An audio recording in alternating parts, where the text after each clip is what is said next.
The smoke trail carved impossible patterns against the cerulean Afghan sky, each spiral defying physics and reason. Captain Marcus, Reaper Kellerman banked his F-16C Fighting Falcon hard left, G-forces pressing him deep into his ejection seat as he tried to make sense of what he was witnessing 15,000 feet below. The emergency beacon had been broadcasting for 17 minutes, standard distress frequency, nothing unusual there. But the smoke wasn't standard. It wasn't random.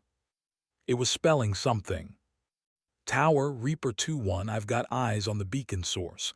Kellerman's voice crackled through the comm system, his usual confidence replaced by something harder to define. But I'm seeing. Christ, I don't know what I'm seeing. Below him, the smoke continued its deliberate dance across the barren landscape near the Pakistan border, each puff timed with mathematical precision. The source appeared to be a single figure beside what looked like a downed aircraft, too small for military transport, too isolated for civilian traffic. The person was using some kind of signaling device, creating the smoke in controlled bursts that formed symbols Kellerman recognized from somewhere buried deep in his memory. Copy that, Reaper 2-1. Describe what you're observing. The voice of Major Patricia Hayes cut through the static from Bagram Air Base, 40 nautical miles northeast. Kellerman squinted through his HUD, adjusting his altitude for a better view. The figure below moved with purpose, methodical and precise. Each smoke signal lasted exactly 3 seconds, followed by 2-second intervals. The pattern repeated: long burst, short burst, long burst, long burst, short burst. Then a pause. Then the sequence again. Tower, the smoke, it's Morse code. The realization hit him like a physical blow. Long, short, long, long, short, that's Q in Morse. But that's not possible, nobody uses. Reaper 2-1, maintain current altitude and continue observation. Major Hayes's interruption carried an edge that made Kellerman's scalp prickle. Do not repeat, do not attempt contact or approach. But Kellerman was already running through the possibilities. Who knew Morse code well enough to signal with improvised smoke?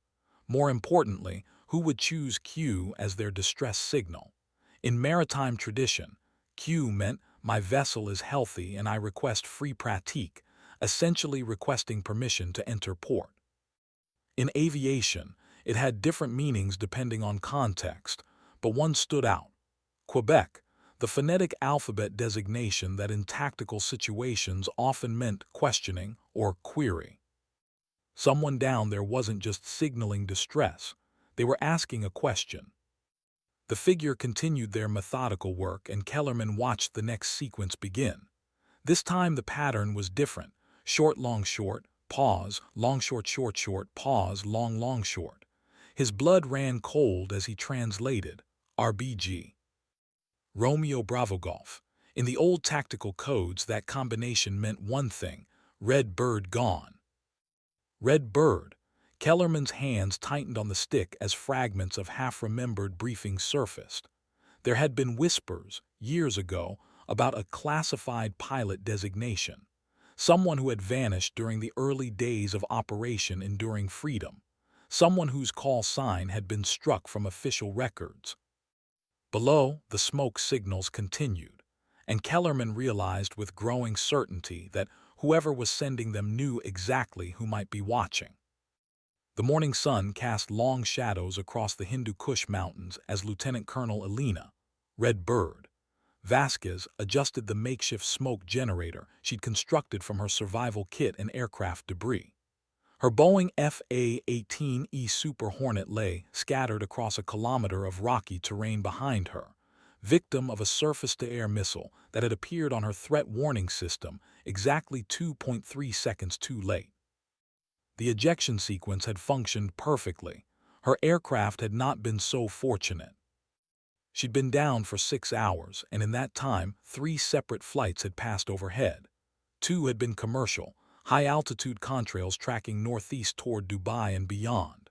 The third had been military, a pair of F-16s running a routine patrol pattern. She'd activated her survival beacon for that one, but they'd maintained course without deviation. Standard protocol. Beacons went off constantly in this region, usually false alarms or equipment malfunctions. But Alina Vasquez had not survived 14 years of military aviation by relying on standard protocol. The smoke generator hissed as she triggered another sequence, her movements economical despite the pain radiating from her left shoulder. The ejection had been textbook, but the landing had been less than ideal, rocky terrain that had tested the limits of her parachute training. Still, she was alive, mobile, and thinking clearly. That put her ahead of roughly 60% of downed pilots in this region. Above, she could hear the F-16's engines growing closer. Whoever was flying that bird had circled back, which meant they'd noticed something. Good.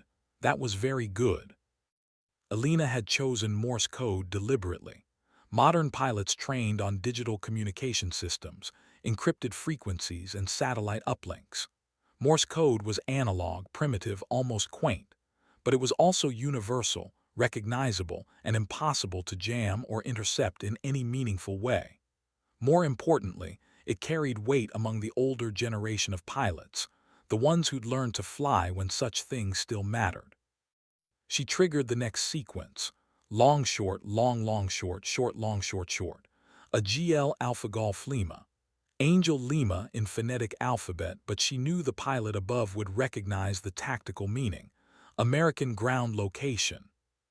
The F-16's engines changed pitch, and Alina smiled grimly.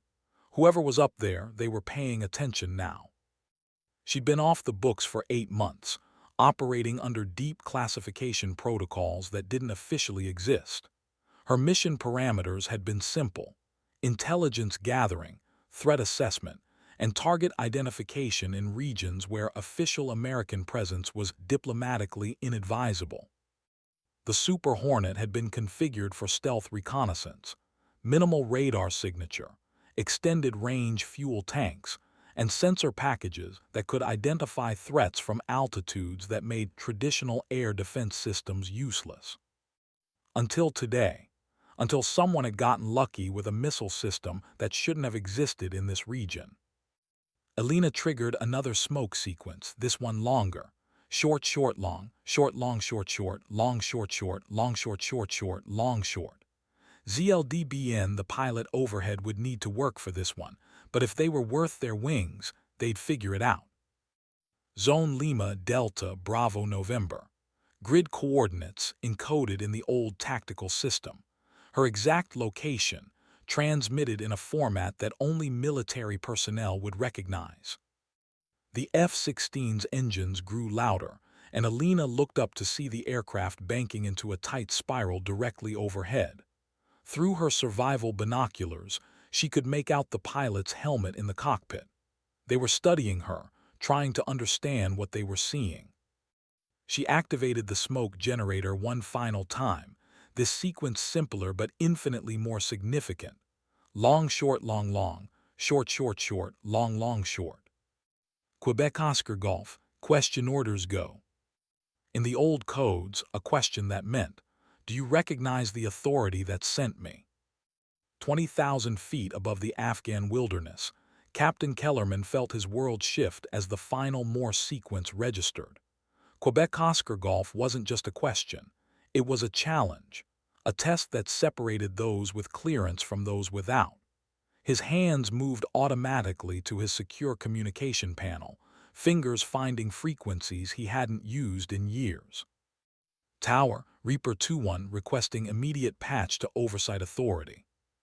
The silence that followed lasted exactly 4 seconds, long enough for Major Hayes to understand that whatever was happening below had just escalated beyond her clearance level.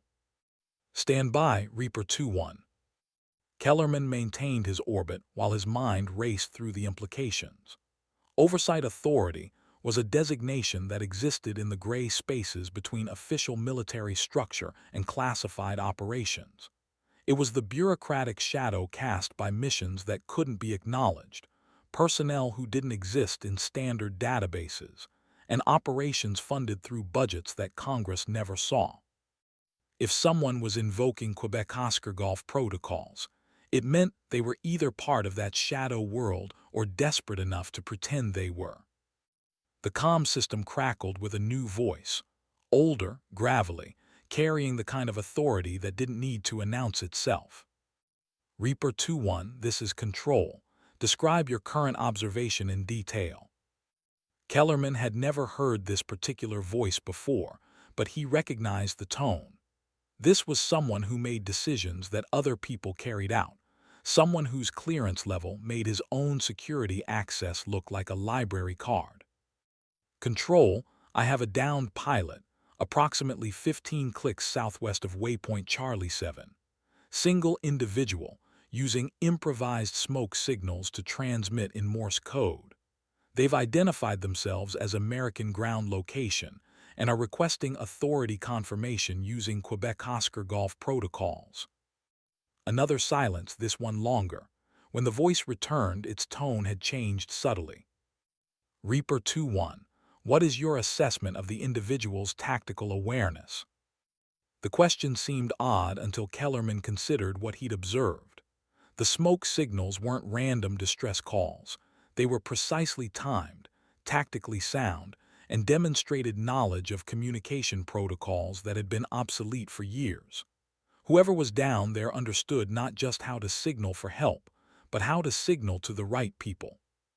Control, the individual demonstrates advanced knowledge of tactical communication.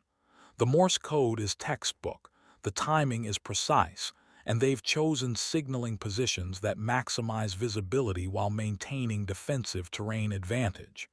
This isn't a civilian. This is military, and they know what they're doing. Alina heard the F-16's engines change pitch again, and she knew the conversation above was getting serious. Control protocols were in play now. She could feel it in the deliberate circling pattern the fighter had adopted. Whoever was flying that bird was no longer just observing. They were securing a perimeter. She moved carefully to her equipment cache, extracting items she'd hoped not to need. The survival kit contained standard gear, but Alina's version of standard included several modifications that existed nowhere in official manuals. Her fingers found the encrypted communication device, a piece of hardware that officially didn't exist and unofficially cost more than most people's houses. The device activated with a subtle hum, its screen displaying frequency options in luminescent green. Alina selected a channel that existed in the space between official military communications and complete radio silence, a frequency that was monitored but never acknowledged, used but never logged. Control, this is Red Bird Actual, requesting immediate extraction and medical support. The response was instantaneous. Red Bird Actual Control, authentication required. Alina had been waiting 8 months to use these codes. Her fingers moved across the device's keypad, entering a sequence that existed in exactly 3 places. Her memory, a classified database accessible to 5 people in the entire world, and a sealed file in a vault beneath the Pentagon that would be destroyed automatically if this mission went sideways. Control, authentication Papa 779er Whiskey Tango Alpha. Mission designation Blackwater Mirror. Status, compromise suspected, immediate extraction required. The silence that followed felt like an eternity compressed into seconds. Alina could hear her own heartbeat, the distant sound of the F-16's engines, and the whisper of wind across the rocky terrain. Somewhere in that silence, decisions were being made by people whose existence was classified at levels that made top secret look like public information. Red Bird Actual Control, authentication confirmed, extraction authorized, maintain current position. Alina allowed herself a moment of relief that she couldn't afford to show. 8 months of deep cover operations, and she was finally coming home. Above, the F-16 had been joined by another aircraft, this one larger, moving with the purposeful efficiency of a search and rescue bird. But Alina knew it wasn't just any rescue helicopter. The acoustic signature was wrong for standard equipment, and the approach pattern followed protocols reserved for personnel whose official existence was somewhat flexible. The cavalry was coming, and they were bringing the kind of backup that didn't appear on any organizational chart. Captain Marcus Kellerman watched the MH-60M Black Hawk approach from the northeast, its rotor signature unmistakable even at distance. But this wasn't a standard search and rescue aircraft. The modifications were subtle but telling: enhanced communication arrays, additional armor plating, and what appeared to be defensive countermeasures that belonged on military assets operating in contested airspace. Reaper 2-1, this is Nightstalker 7-7. We have the package in sight.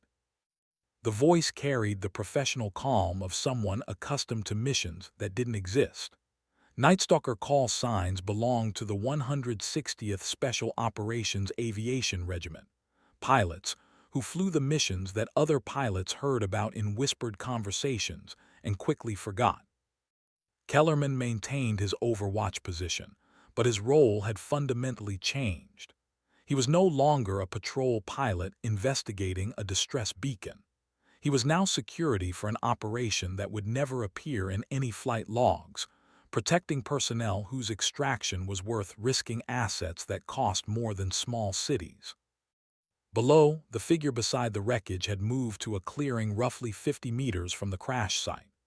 Even from altitude, Kellerman could see the tactical precision in their movements, establishing a landing zone with clear approach and departure paths, positioning themselves for rapid extraction while maintaining visual contact with potential threat vectors. The Black Hawk descended with practiced efficiency, its pilots following approach patterns that minimized ground time and exposure. Kellerman found himself studying their technique with professional appreciation. These weren't routine medical evacuation procedures.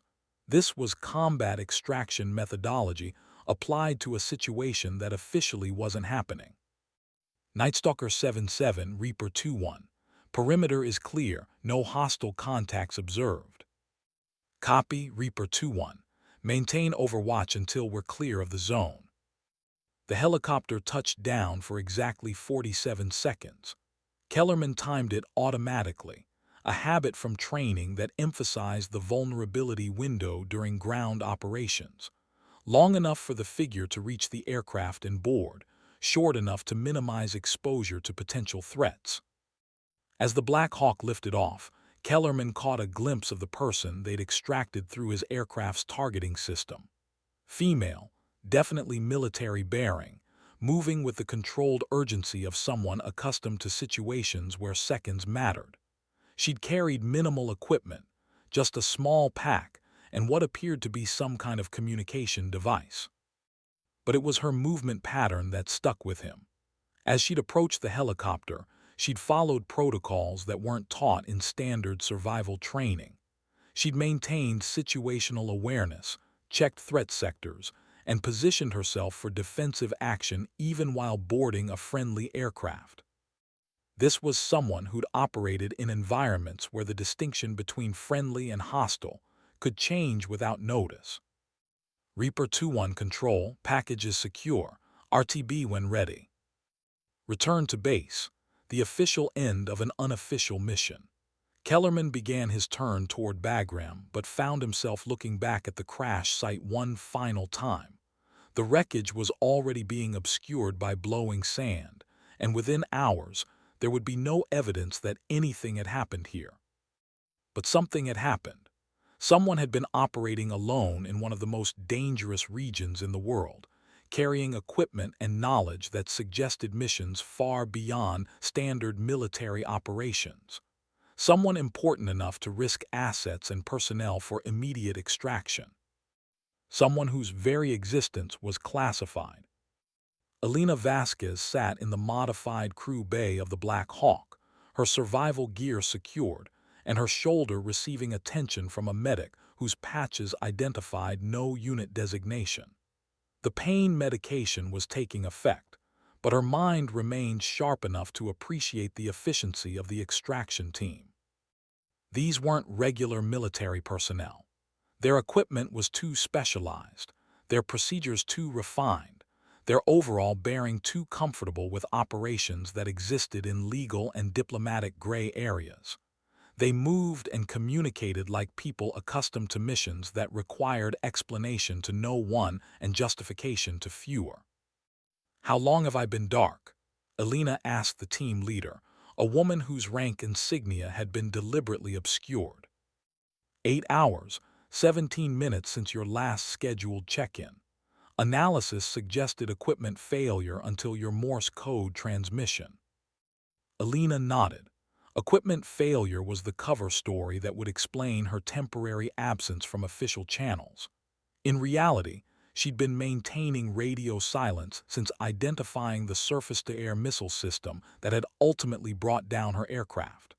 The intelligence she'd gathered was worth the risk of extended isolation, but the missile strike had forced her hand. Package status: secure and encrypted. Intelligence Division is standing by for debrief. The woman handed Alina a communication device similar to her survival equipment, but more advanced. Its screen displayed message traffic that had accumulated during her 8 hours of unplanned radio silence. Mission updates, intelligence assessments, and priority communications from oversight authorities who tracked her operations with interests that transcended normal military chains of command. One message stood out, marked with priority codes that Alina recognized but had hoped never to see. Blackwater Mirror had been compromised. Someone knew about her mission, her aircraft, and possibly her current location. The surface-to-air missile hadn't been luck or random targeting. It had been deliberate, planned, and executed with knowledge that suggested intelligence leaks at classification levels that made the entire operation vulnerable. Alina's extraction wasn't just medical necessity. It was damage control for a mission that had implications reaching far beyond her individual safety. The Black Hawk's engines changed pitch as they approached their destination, and Alina could see the landscape shifting from barren wilderness to the more structured terrain surrounding classified facilities. But this wasn't Bagram Air Base or any other officially acknowledged installation. Below them, a compound appeared that existed on no public maps, funded through budgets that congressional oversight committees never examined, and staffed by personnel whose service records contained gaps that were both deliberate and permanent. Alina was going home to a place that officially didn't exist, to report on a mission that had never been authorized, to people whose job descriptions were classified at levels that made state secrets look like public information.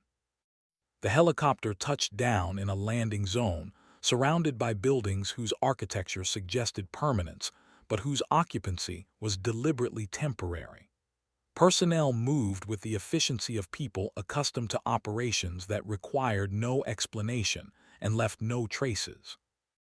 Alina stepped onto ground that belonged to her country, but existed outside its official boundaries, ready to brief people who made decisions that shaped global events while maintaining personal anonymity that was both absolute and essential. The debriefing began before Alina had cleared the helicopter's rotor wash. Colonel James Morrison approached with the purposeful stride of someone whose time was measured in national security implications, his uniform bearing no unit designations but carrying authority that transcended rank structure. "Red Bird, glad to see you in one piece." Morrison's voice carried relief that he couldn't quite hide behind professional composure. "Medical cleared you for immediate debrief." Alina nodded, although her left shoulder protested the movement. The medic had been thorough but efficient, nothing broken, significant bruising, pain manageable with medication that wouldn't impair her cognitive function. Standard protocol for situations where physical comfort was secondary to intelligence preservation. "Package is intact, encryption is secure, and I've got intel that's going to make some people very unhappy." Alina handed over the communication device and survival equipment that contained 8 months of carefully gathered intelligence. "But first, I need to know how they found me." Morrison's expression shifted subtly, and Alina recognized the look of someone about to deliver news that was both expected and unwelcome. We've been tracking unusual communications traffic in your operational area for the past 6 weeks. Signal intelligence suggests that someone has been monitoring frequencies that shouldn't be accessible to hostile forces.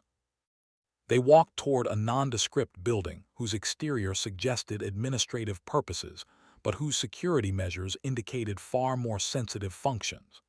Alina noticed details that confirmed her suspicions about the compromise: guard positions that had been recently reinforced, communication arrays that were scanning frequencies beyond standard military bands, and personnel movement patterns that suggested heightened threat awareness. How extensive is the compromise? Unknown. Could be equipment, could be personnel, could be systematic. That's why we need your intelligence package analyzed immediately. Inside the building, the atmosphere changed perceptibly. The corridor was lined with offices whose occupants were clearly engaged in work that required security clearances measured in levels above top secret. Alina caught glimpses of analysis stations, communication centers, and briefing rooms where decisions were made that would never be acknowledged by official channels. Morrison led her to a conference room whose walls were lined with electronic countermeasures designed to prevent any unauthorized monitoring. The table was already occupied by 3 individuals whose presence indicated that Alina's mission had implications reaching far beyond tactical intelligence gathering. The woman at the head of the table wore civilian clothes, but carried herself with military bearing that suggested senior executive authority.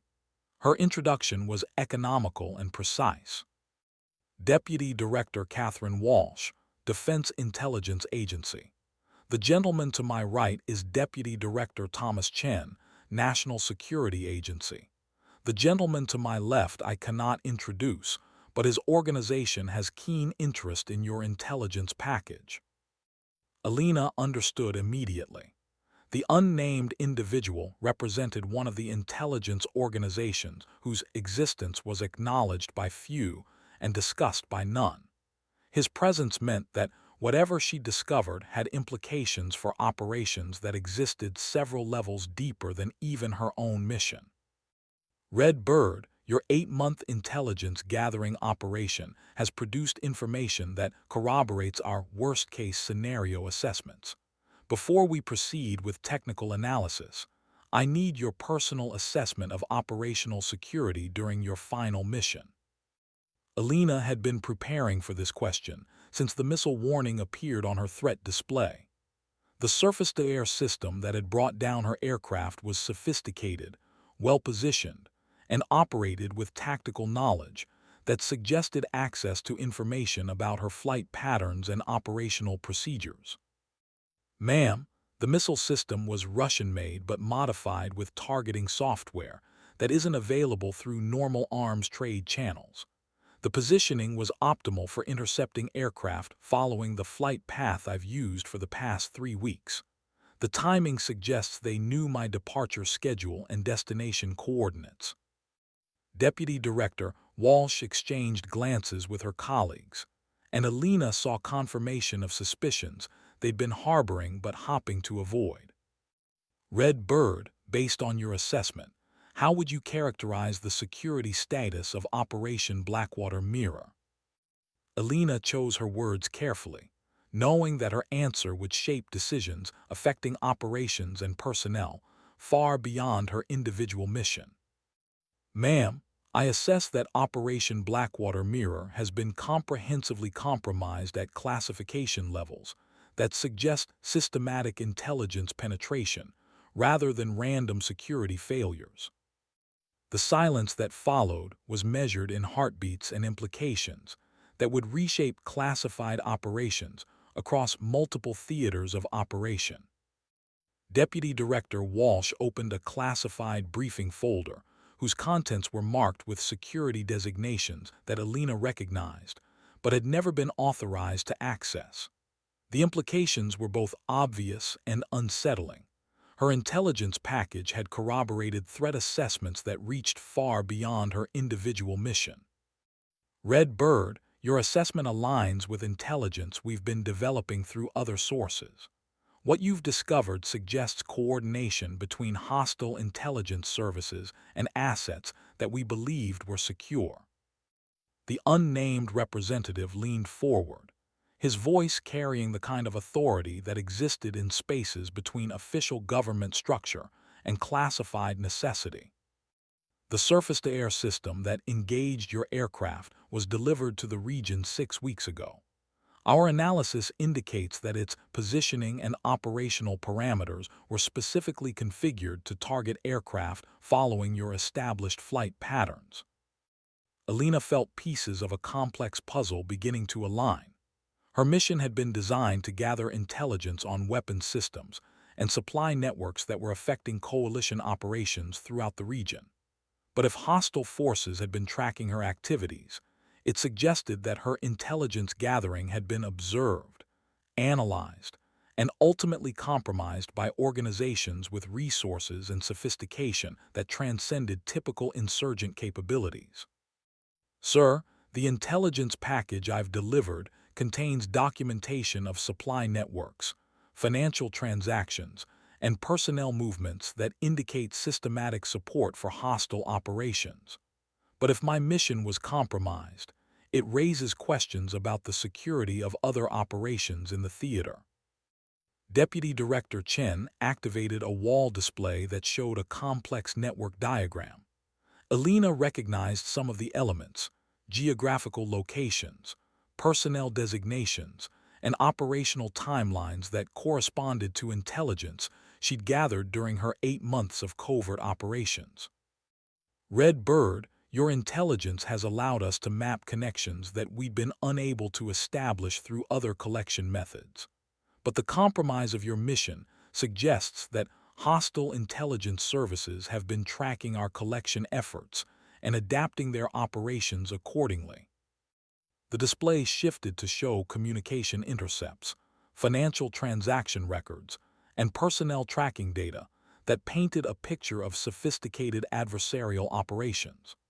Alina studied the information with growing understanding of why her extraction had been treated as a matter of national security urgency. The weapons systems you've documented aren't just being supplied to insurgent forces. They're being delivered as part of a systematic effort to degrade coalition capabilities and test our response procedures. Your mission stumbled into something much larger than tactical intelligence gathering. Alina absorbed the implications. Her 8 months of covert operations had been successful beyond their original objectives, but that success had made her a target for elimination by forces that viewed her intelligence gathering as a direct threat to strategic operations. Ma'am, what's the current threat assessment for other personnel operating under similar mission parameters? Deputy Director Walsh's expression conveyed the weight of decisions that affected operations and personnel across multiple classified programs. All similar operations have been suspended pending security review. You were the last asset operating in this particular theater, and your extraction marks the end of this phase of intelligence collection until we can identify and address the security vulnerabilities. The unnamed representative activated another display, this one showing organizational charts and operational timelines that Alina wasn't cleared to see, but was being shown because her intelligence package had made such security restrictions operationally irrelevant. Red Bird, the intelligence you've gathered, suggests that our adversaries have developed capabilities that require us to fundamentally reassess how we conduct classified operations in this region. Alina realized that her mission had succeeded too well, uncovering connections and capabilities that transformed tactical intelligence into strategic threat assessment. Her extraction wasn't just about her individual safety. It was about protecting intelligence sources and methods that had implications for classified operations she'd never known existed. The debriefing continued for 6 hours, with Alina providing detailed analysis of everything she'd observed, recorded, and documented during her 8 months of covert operations.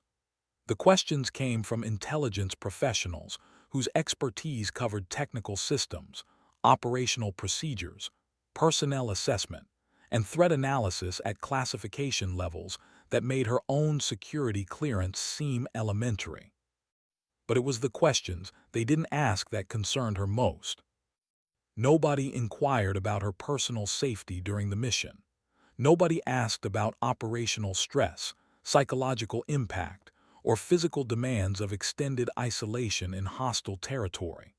The focus was entirely on intelligence value, operational security, and strategic implications. Alina understood that she was being debriefed not as a pilot who had completed a dangerous mission, but as a human intelligence asset whose value was measured in the information she'd gathered rather than her individual well-being. Red Bird, final question. Based on your operational experience and the intelligence you've gathered, what's your assessment of long-term threat evolution in this theater? Alina had been thinking about this question for months, watching patterns develop and connections emerge that suggested systematic preparation for something larger than the tactical operations she'd been observing. Sir, ma'am, the weapons systems, supply networks, and personnel movements I've documented suggest that our adversaries are preparing for escalated operations that will challenge coalition capabilities in ways we haven't experienced before. This isn't random insurgent activity. This is systematic preparation for conflict that will test our operational assumptions and response capabilities. The silence that followed was measured in strategic implications and decisions that would affect classified operations for years to come. Alina realized that her intelligence package had confirmed assessments that senior leadership had hoped to avoid, but had been preparing to address. Deputy Director Walsh closed the classified briefing materials and stood, signaling the end of the formal debriefing. Red Bird, you've provided intelligence that will inform policy decisions at the highest levels of government.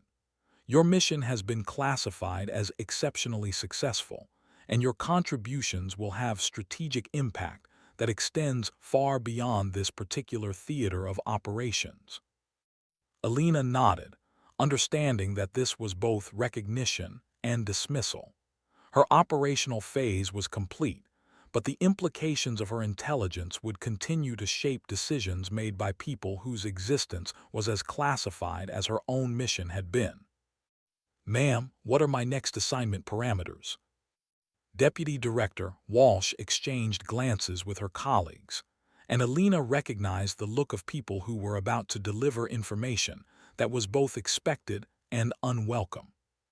Red Bird, you're being reassigned to training and evaluation duties.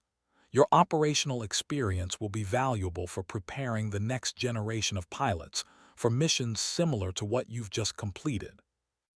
Alina understood immediately.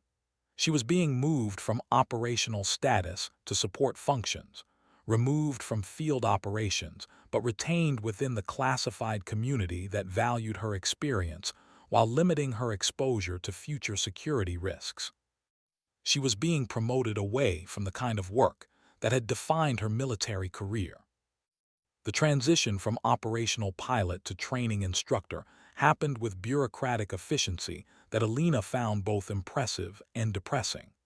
Within 72 hours of her debriefing, she'd been processed through medical evaluation, psychological assessment, security review, and administrative reassignment with the speed of an organization that had performed such transitions many times before. Her new assignment was to the Advanced Combat Systems Training Facility at Nellis Air Force Base, Nevada, a location that officially existed but whose specific functions were classified at levels that made most military operations seem like public information. Alina would be training pilots for missions that didn't officially exist, using aircraft that weren't acknowledged by standard military procurement, and preparing personnel for operations that would never appear in official records. The flight to Nevada gave her time to process what had happened. 8 months of covert operations had ended with intelligence that confirmed strategic threat assessments, but had also revealed security vulnerabilities that affected classified operations throughout the region. Her success had made her both valuable and dangerous, an asset whose knowledge needed to be preserved, but whose operational exposure needed to be limited. As the transport aircraft descended toward Nellis, Alina could see the Nevada test and training range stretching toward the horizon, thousands of square miles of restricted airspace where experimental aircraft, classified weapons systems, and advanced tactical procedures were developed and tested away from public observation. This was where she would spend the next phase of her career, sharing operational experience with pilots who would face the same challenges she'd encountered, but doing so from the relative safety of training environments rather than hostile territory. The base commander who greeted her arrival was Colonel Patricia "Torch" Davidson, a pilot whose reputation preceded her through unofficial channels that connected veterans of classified operations. Davidson's career had followed a trajectory similar to Alina's, operational assignments that didn't appear in standard personnel files, missions that existed in the gray areas between official military structure and classified necessity. Red Bird, welcome to the Advanced Training Command. Your operational experience is exactly what we need for the next phase of combat systems development. Davidson led Alina through facilities that were both familiar and alien, aircraft that looked like standard military equipment, but carried modifications that suggested capabilities far beyond conventional systems, training simulators that replicated threat environments she recognized from her recent missions, and briefing rooms where classified procedures were developed for operations that would never be officially acknowledged. Your job will be training pilots for missions similar to what you've just completed, but with enhanced systems and improved operational security. The intelligence you gathered has informed design requirements for aircraft and procedures that will address the vulnerabilities you encountered. Alina understood that her experience was being used to prepare the next generation of covert operations, incorporating lessons learned from her mission's success and compromise. Her knowledge was valuable not just for what she discovered, but for how she discovered it and what had gone wrong. Ma'am, what's the classification level for the training programs? Above your previous clearance. You'll be read into programs that will expand your understanding of why your mission was so important and how your intelligence is being applied to strategic planning. Alina realized that her reassignment wasn't just about removing her from operational exposure. It was about deepening her involvement in classified programs that existed at levels above her previous missions, giving her access to information that would explain the broader context of her covert operations. She was being promoted into the inner circle of people who planned and directed the missions that personnel like her previous self carried out, without understanding their full implications. The first classified briefing Alina attended at Nellis revealed the scope of operations that her intelligence package had informed. The conference room was filled with personnel whose uniforms bore no unit designations, but whose bearing indicated senior leadership from organizations that existed in the shadows between official military structure and classified necessity. The briefing began with an analysis of her mission's intelligence value, presented by analysts whose expertise covered technical systems, strategic planning, and threat assessment at classification levels she'd never previously accessed. The wall displays showed complex network diagrams that incorporated her intelligence with information gathered through sources and methods that extended far beyond her individual mission. Operation Blackwater Mirror was one component of a broader intelligence collection effort spanning multiple theaters and classification levels, the briefing officer explained. Red Bird's intelligence has confirmed threat assessments that inform planning for operations that will define the next decade of strategic competition. Alina studied the displays with growing understanding of why her mission had been considered so critical and why its compromise had triggered such immediate response. Her 8 months of covert operations had been part of a comprehensive effort to map adversarial capabilities and intentions that reached far beyond the specific region where she'd been operating. The weapons systems she documented weren't just being supplied to insurgent forces. They were components of a systematic effort to test coalition response capabilities and identify vulnerabilities that could be exploited in future conflicts. Her intelligence had revealed connections between seemingly unrelated hostile activities that painted a picture of coordinated strategic preparation. The surface-to-air system that engaged Red Bird's aircraft was delivered as part of a deliberate effort to test our operational security and response procedures. The compromise of her mission was anticipated as a probable outcome, and measures were in place to protect classified sources and methods. Alina felt a mixture of admiration and unease as she realized that her mission had been designed with the expectation that it might be compromised, and that contingency plans had been in place to extract intelligence value even from operational failure. Her 8 months of covert operations had been successful beyond their stated objectives, but they'd also been expendable components of a larger strategic intelligence effort. Red Bird's operational experience has informed the development of enhanced systems and procedures that will address the vulnerabilities she encountered. The next generation of similar missions will benefit from improvements that her experience made possible. The briefing continued with technical analysis of aircraft modifications, communication systems, and operational procedures that incorporated lessons learned from her mission. Alina recognized elements of her recommendations and after-action reports, but they'd been integrated with intelligence and analysis from sources she'd never known existed. Her individual experience had become part of a collective knowledge base that would shape classified operations for years to come, but in ways that transcended her personal understanding of the missions she'd participated in.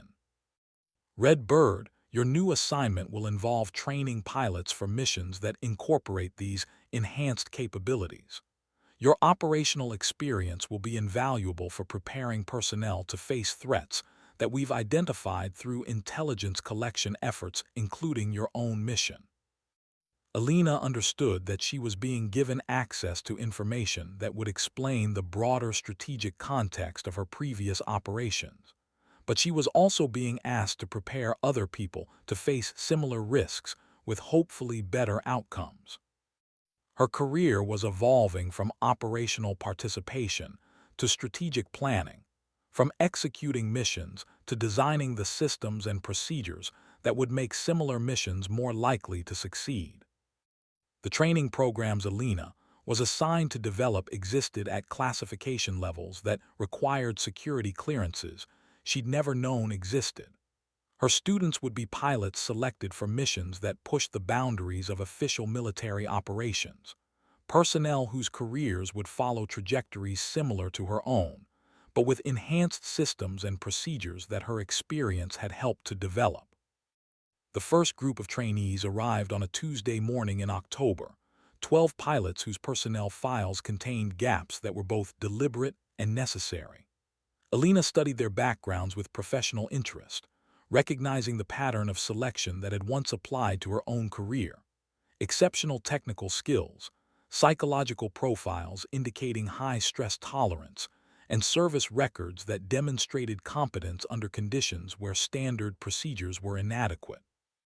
Ladies and gentlemen, welcome to Advanced Combat Systems Training. Alina began her first briefing, addressing pilots whose experience ranged from recent flight school graduates to seasoned veterans with multiple combat deployments. Over the next 6 months, you'll be trained for missions that will challenge everything you think you know about military aviation.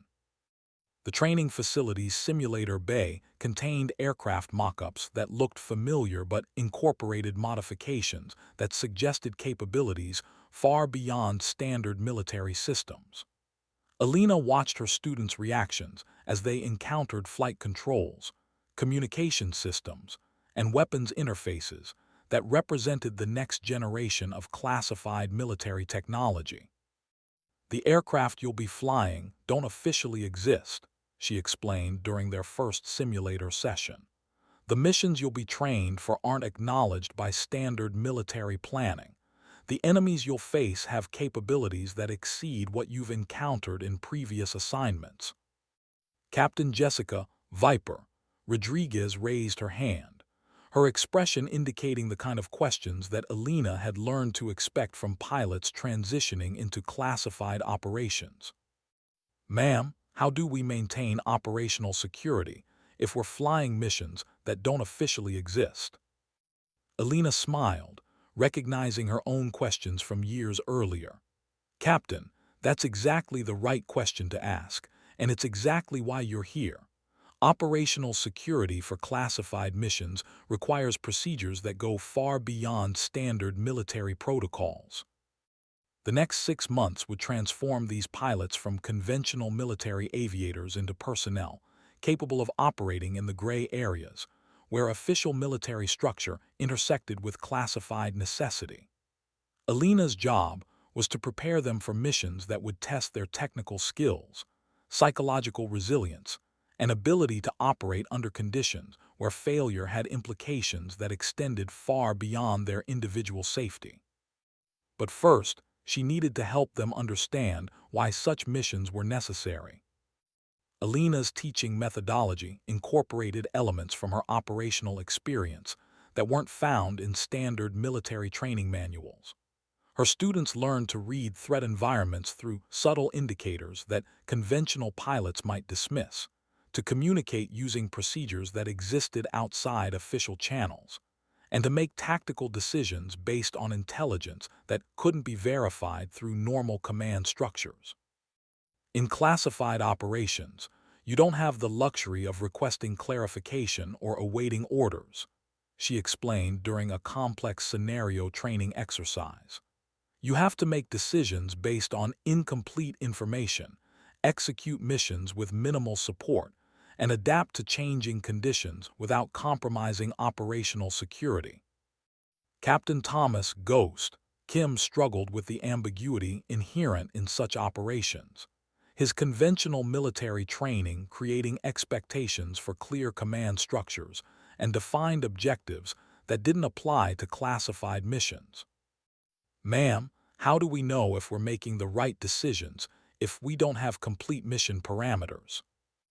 Alina had faced the same uncertainty during her own operational assignments, and she'd learned that success in classified operations required comfortable with ambiguity that most military training actively discouraged. "Lieutenant, in classified operations, the right decision is the one that accomplishes mission objectives while preserving operational security and protecting classified sources and methods. Sometimes those priorities conflict, and you have to choose which one takes precedence based on your assessment of strategic implications." The training scenarios Alina designed were based on situations she'd encountered during her 8 months of covert operations, but enhanced with threat capabilities that intelligence analysis suggested they would face in future missions. Her students learned to operate aircraft that could evade detection systems more sophisticated than anything currently deployed, to gather intelligence using methods that left minimal traces, and to extract from hostile territory using procedures that assumed conventional rescue operations would be unavailable. "Your missions will take you into regions where American military presence is diplomatically inadvisable," Alina briefed during an advanced navigation exercise. "You'll be operating alone, with minimal communication with command authority, and with equipment that will be disavowed if you're captured or killed." Major Sarah Phoenix Chen had served multiple combat deployments in conventional roles, but she was struggling with the psychological demands of missions where success was measured in information gathered rather than targets destroyed. "Ma'am, how do we maintain mission focus when we're operating without traditional military support structures?" Alina recognized the question as one that went to the heart of why pilots succeeded or failed in classified operations. Technical skills could be trained, but the psychological resilience required for extended isolation in hostile territory was more difficult to develop. Major success in classified operations requires you to find motivation in mission accomplishment rather than external validation. You have to believe that the intelligence you're gathering and the risks you're taking serve strategic purposes that justify the personal cost. The students progressed through training phases that replicated the challenges Alina had faced during her operational assignments, but with enhanced systems and procedures that addressed the vulnerabilities she'd encountered. They learned to use communication equipment that was more sophisticated than anything she'd possessed, to fly aircraft with capabilities that exceeded her Super Hornet specifications, and to operate under security protocols that incorporated lessons learned from the compromise of her mission. But the fundamental challenges remained the same. Operating alone in hostile territory, making critical decisions without complete information, and maintaining mission focus under conditions where failure could have strategic implications that extended far beyond their individual safety. Alina watched her students develop the skills and mindset necessary for classified operations, knowing that their success would be measured not just in mission accomplishment, but in their ability to survive and return with intelligence that would inform strategic planning at classification levels that most military personnel would never access. The advanced phase of training introduced Alina's students to threat scenarios that incorporated intelligence gathered from her mission and similar operations. The simulation environments replicated hostile territory with accuracy that was both impressive and unsettling, based on reconnaissance data that had been gathered through sources and methods that existed in the classified world's deepest shadows. The surface-to-air systems you'll face have been modified with targeting capabilities that exceed their original specifications, Alina explained during a threat analysis briefing.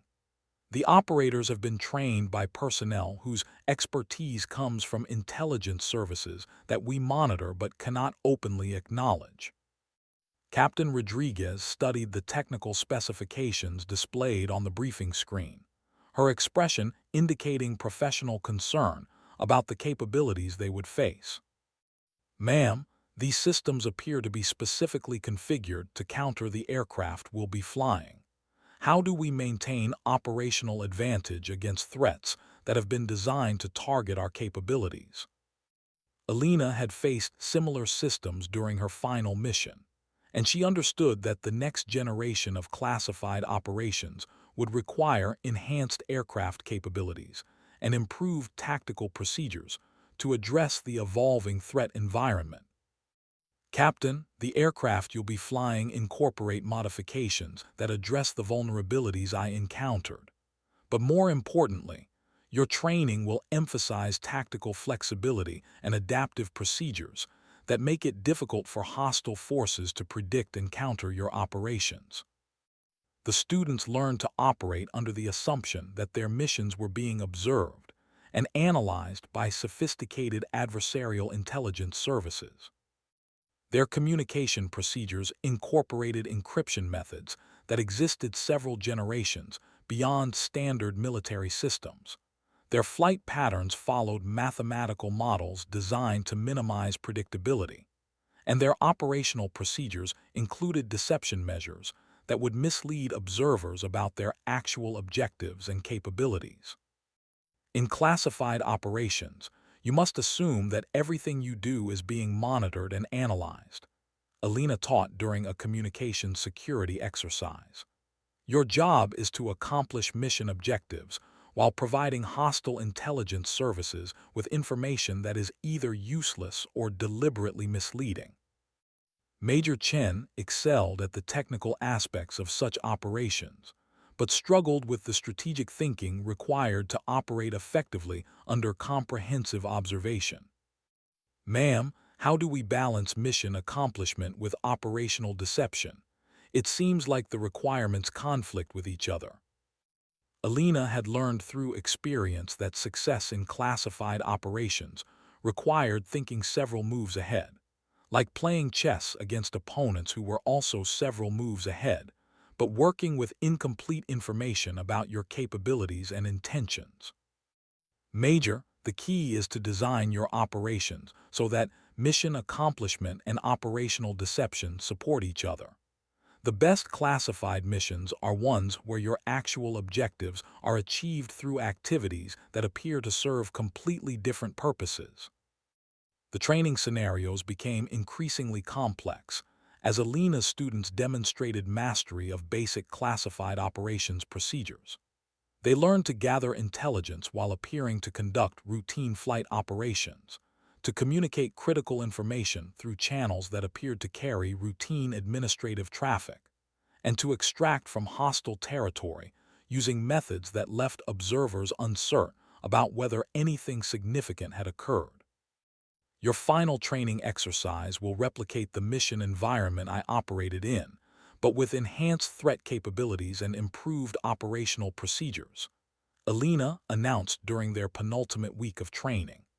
Success will be measured not just by intelligence gathered, but by your ability to complete the mission without compromising future operations in the same region. The students prepared for their final evaluation with professional focus that Alina found gratifying.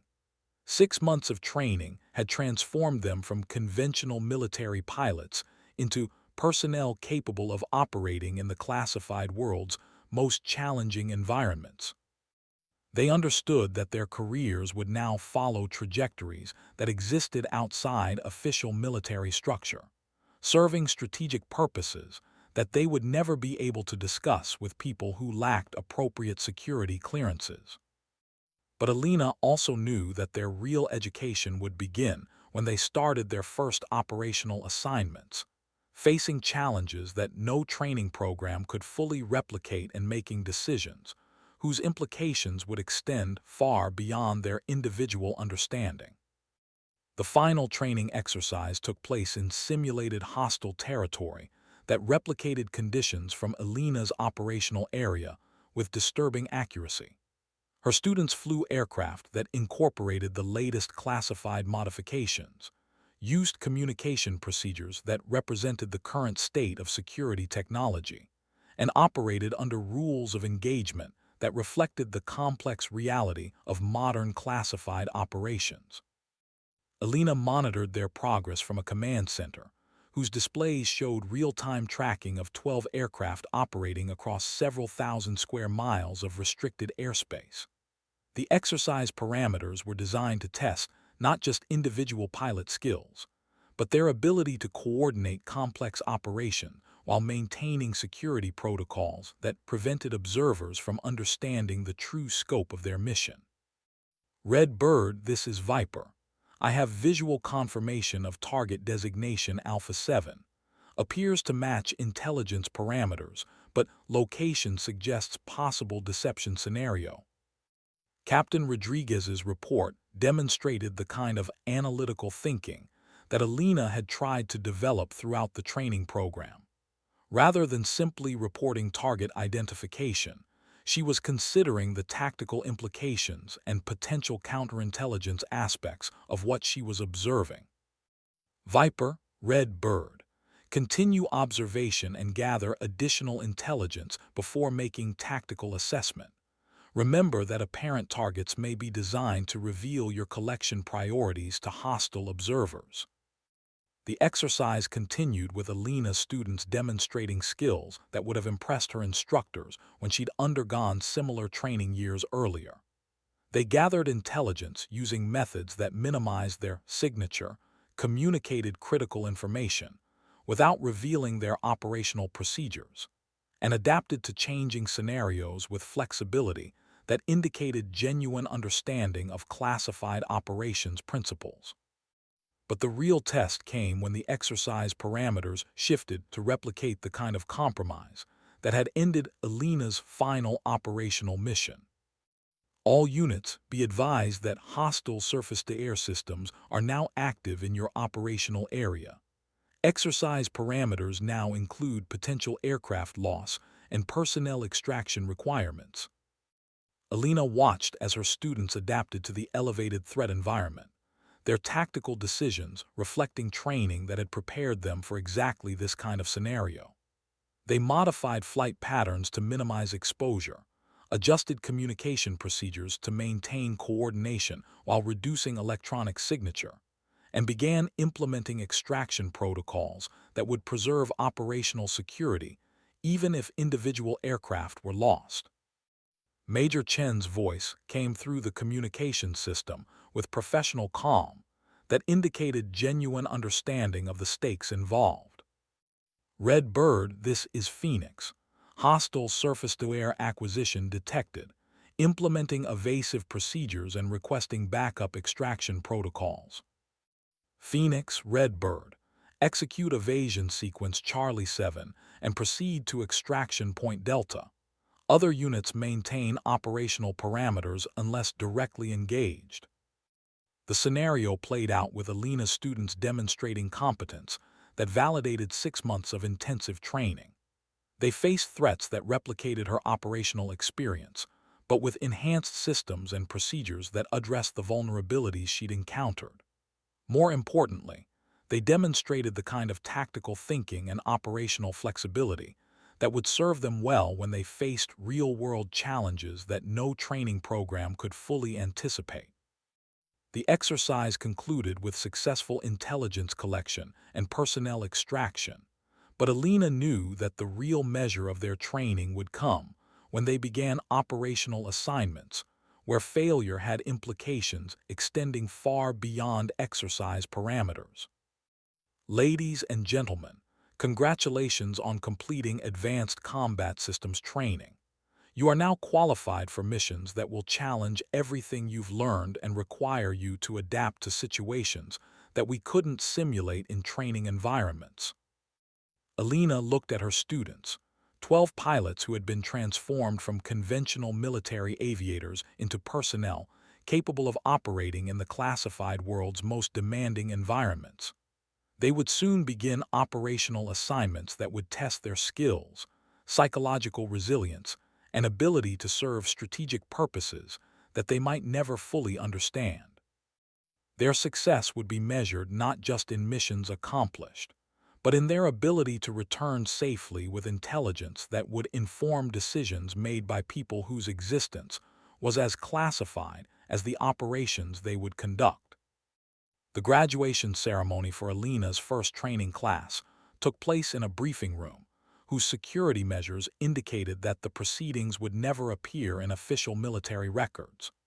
The personnel who attended included senior leadership from organizations that existed in the gray areas between official government structure and classified necessity, their presence indicating the strategic importance of the programs Alina was developing. Colonel Davidson presided over the ceremony with remarks that acknowledged the significance of the training, while maintaining security protocols that prevented any detailed discussion of operational applications. The pilots graduating from this program represent the next generation of personnel capable of serving strategic purposes that extend far beyond conventional military operations.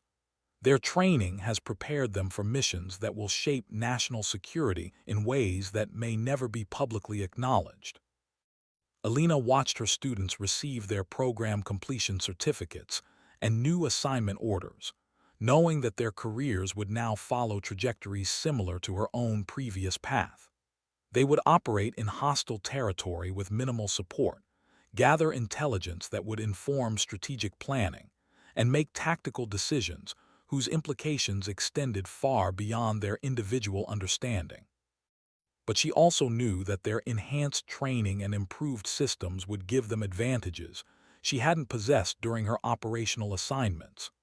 The lessons learned from her mission's success and compromise had been incorporated into aircraft design, communication procedures, and tactical doctrine that would improve their chances of survival and mission success. Captain Rodriguez approached Alina after the formal ceremony concluded, her expression indicating questions that couldn't be asked in the presence of senior leadership. "Ma'am, any advice for someone starting their first classified operational assignment?" Alina had been expecting this question, and she'd been preparing her answer throughout the 6 months of training. "Captain, remember that your individual mission is part of a larger strategic effort that you may never fully understand. Focus on accomplishing your specific objectives while maintaining operational security that protects the broader program. Trust your training, adapt to conditions you encounter, and remember that success is measured not just in intelligence gathered, but in your ability to return safely for future missions." The students departed for their new assignments with orders that would take them to regions where American military presence was diplomatically inadvisable, equipped with aircraft that didn't officially exist, and prepared for missions that would never appear in public military records. Alina watched them leave with professional satisfaction, tempered by understanding of the challenges they would face. Over the following months, she received periodic updates on their operational progress through channels that existed outside official military communication systems. Her students were succeeding in missions that tested their training, while advancing strategic objectives that remained classified at levels above Alina's new security clearance. But she also knew that their success came with personal costs that weren't measured in official performance evaluations. Extended isolation in hostile territory, psychological stress from operating under comprehensive surveillance, and the burden of serving purposes they couldn't discuss with people who lacked appropriate security clearances. Alina's role had evolved from operational participant to strategic planner, from executing missions to developing the systems and procedures that would make similar missions more effective and less dangerous. Her experience was being used to prepare personnel for challenges that pushed the boundaries of human capability, while serving national security interests that transcended conventional military operations. The program Alina directed expanded over subsequent years as strategic requirements evolved and technological capabilities advanced. Her training curricula incorporated lessons learned not just from her original mission, but from the operational experiences of the pilots she'd trained, and the intelligence gathered through sources and methods that existed at classification levels she was gradually gaining access to.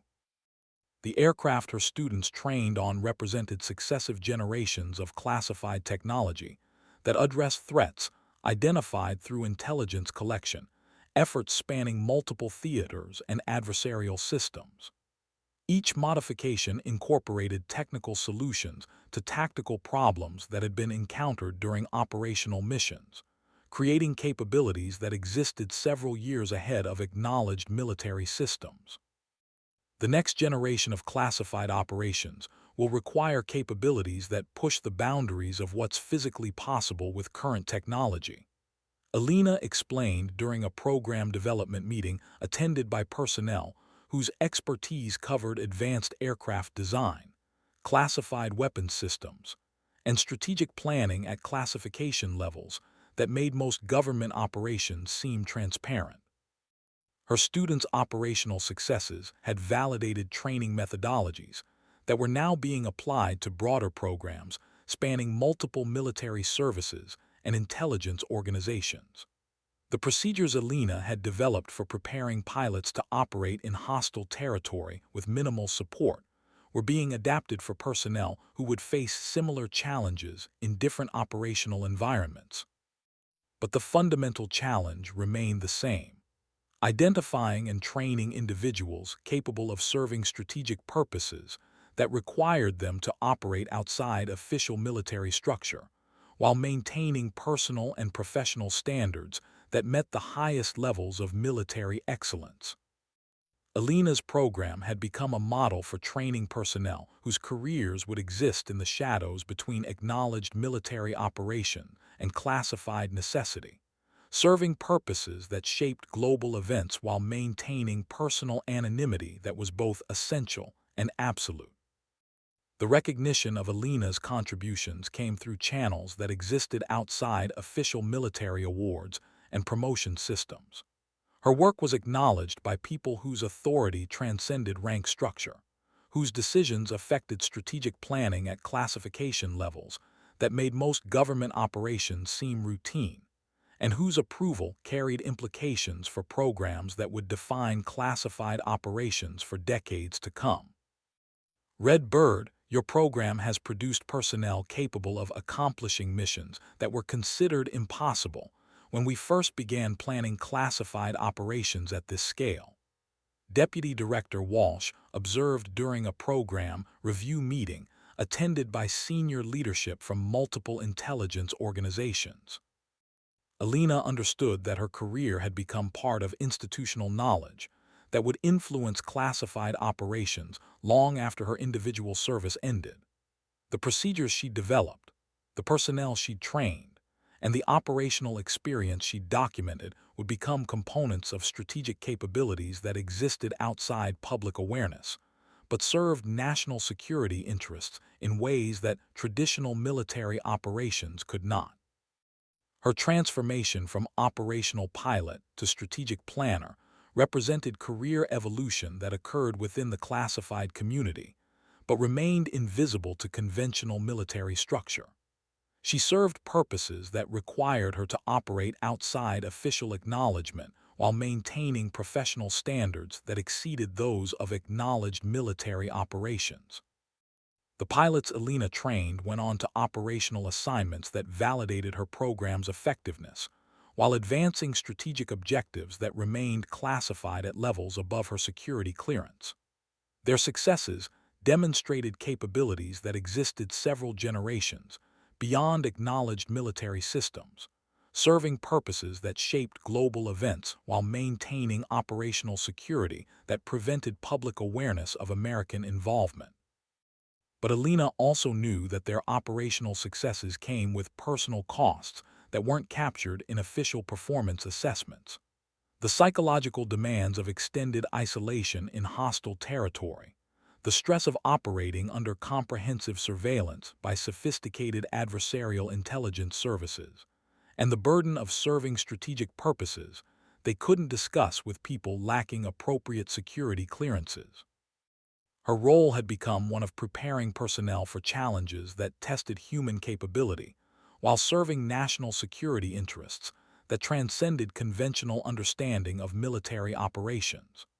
The program she directed existed in the space between official government structure and classified necessity, training personnel whose careers would follow trajectories that were both essential to national security and invisible to public awareness.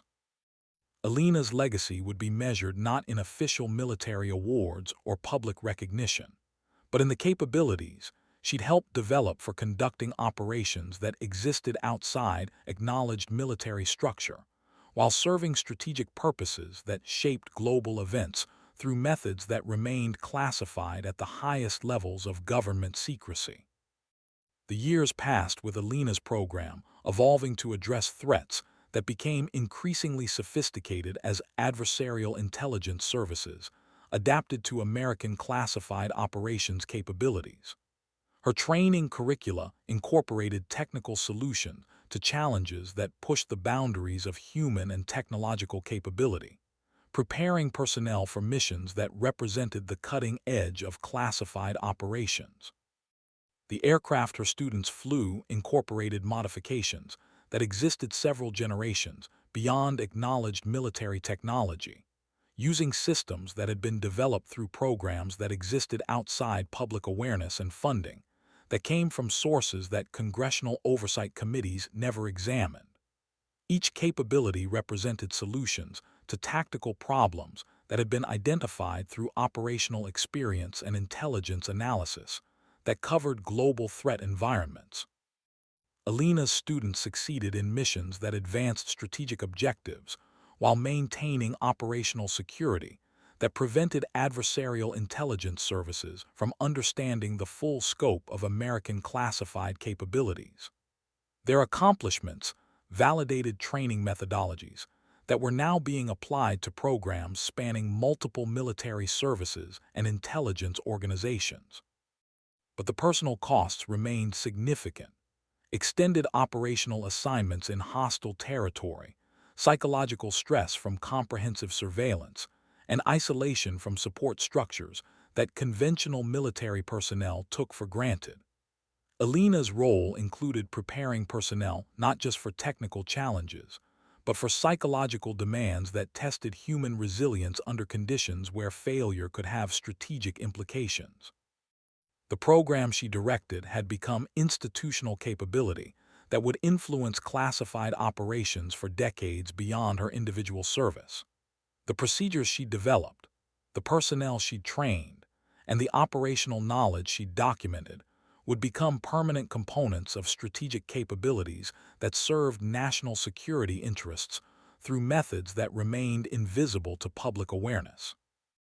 Alina's career had evolved from individual operational participation to strategic institutional development, from executing missions to creating capabilities that would enable future operations at scales and sophistication levels that hadn't been possible when she'd begun her classified service. Her contribution would be measured in capabilities developed rather than individual accomplishments acknowledged. The classified community that had shaped her career would continue to evolve as strategic requirements changed and technological capabilities advanced, but the fundamental challenge would remain the same: identifying and training personnel capable of serving purposes that required them to operate outside official acknowledgement while maintaining standards that exceeded those of conventional military operations. Years later, as Alina prepared to transition from active classified service to advisory roles that would allow her to influence program development without direct operational responsibility, she reflected on the evolution of capabilities that her work had helped create. The personnel she'd trained had succeeded in missions that advanced strategic objectives while maintaining operational security that preserved classified sources and methods. Their accomplishments had validated procedures that were now being applied to programs that existed at classification levels above her current clearance, serving purposes that she would never fully understand, but had helped make possible through her contributions to personnel development and operational capability creation. Alina's legacy would exist in the shadows between acknowledged military structure and classified necessity, measured in capabilities preserved rather than recognition received, in strategic objectives advanced rather than individual accomplishments celebrated. Her career had become part of institutional knowledge that would influence operations conducted by personnel who would never know her name or understand her contributions. The classified world that had defined her professional life would continue to evolve as new challenges emerged and new capabilities were developed to address them. But the fundamental principles she had helped establish, technical excellence combined with psychological resilience, operational flexibility balanced with security consciousness, strategic thinking integrated with tactical competence, would remain essential for personnel whose careers would follow similar trajectories in service of purposes that transcended individual understanding.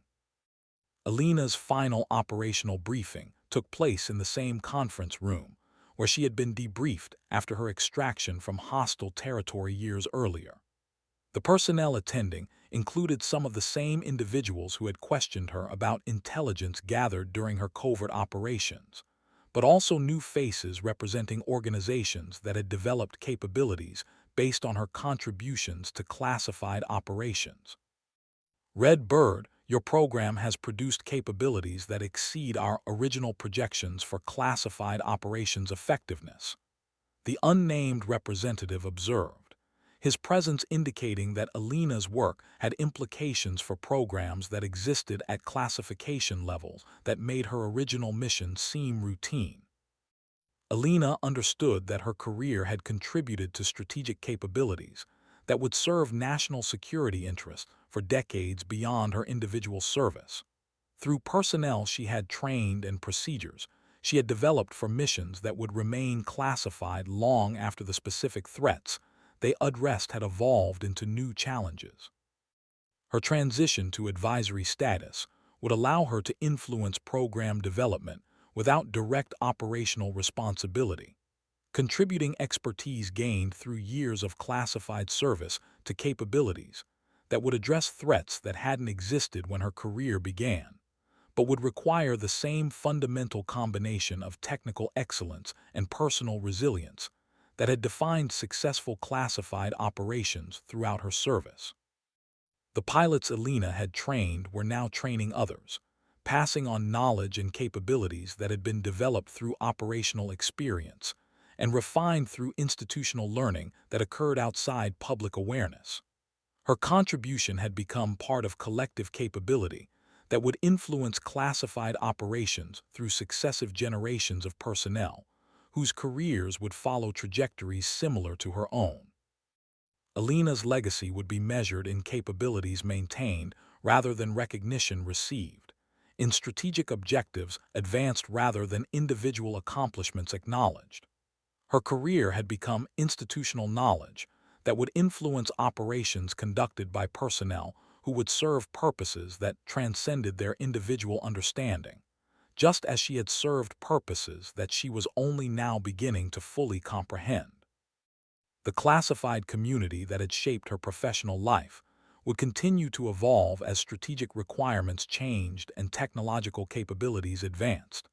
But the principles she had helped establish would remain essential for personnel whose careers would exist in the shadows between official military structure and classified necessity, serving national security interests through methods that would remain invisible to public awareness, but essential to strategic capability. Alina's story had become part of the larger narrative of classified operations that existed outside public awareness, but served purposes that shaped global events through capabilities that remained hidden but essential. Her individual contribution had become institutional capability that would influence strategic operations for decades to come, serving purposes that transcended individual recognition but remained essential to national security. The sky above Nevada stretched endlessly in all directions as Alina made her final flight as an active classified operations personnel. The aircraft she flew incorporated technologies that had been developed through programs she had influenced, capabilities that existed several generations beyond acknowledged military systems, but served purposes that would never be publicly acknowledged. Below, the Nevada Test and Training Range extended toward horizons that marked boundaries between areas where experimental capabilities were developed and regions where operational applications remained classified at levels that made most government secrecy seem transparent. Alina's career had spanned the evolution from individual missions to institutional capabilities that would define classified operations for decades to come. Her radio carried traffic from training operations that used procedures she had developed, conducted by personnel who had been trained through programs she had created, serving purposes that built on strategic objectives she had helped advance through years of classified service that would never appear in official military records. Alina's final transmission as Red Bird Actual was simple and precise. Control, Red Bird. Mission complete. RTB for final time. The response came from personnel who understood the significance of her career and contributions. Red Bird Control. Mission accomplished. Welcome home. Alina's legacy would exist in the capabilities she had helped create, the personnel she had trained, and the strategic objectives she had helped advance through service that remained classified but essential. Her story had become part of institutional knowledge that would influence operations conducted by future personnel, whose careers would exist in the shadows between acknowledged military structure and classified necessity. The sun set over the Nevada desert as Alina landed for the final time as an active classified operations pilot, her career transitioning to advisory roles that would allow her to influence program development without direct operational responsibility. Her contribution had become permanent part of capabilities that would serve national security interests through methods that remained invisible to public awareness, but essential to strategic success. Red Bird had come home, but her legacy would continue to fly in aircraft that didn't officially exist, flown by personnel whose careers would follow trajectories she had helped define, serving purposes that transcended individual recognition, but remained essential to capabilities that existed in the classified world's deepest shadows, protecting interests that could never be publicly acknowledged but remained fundamental to national security.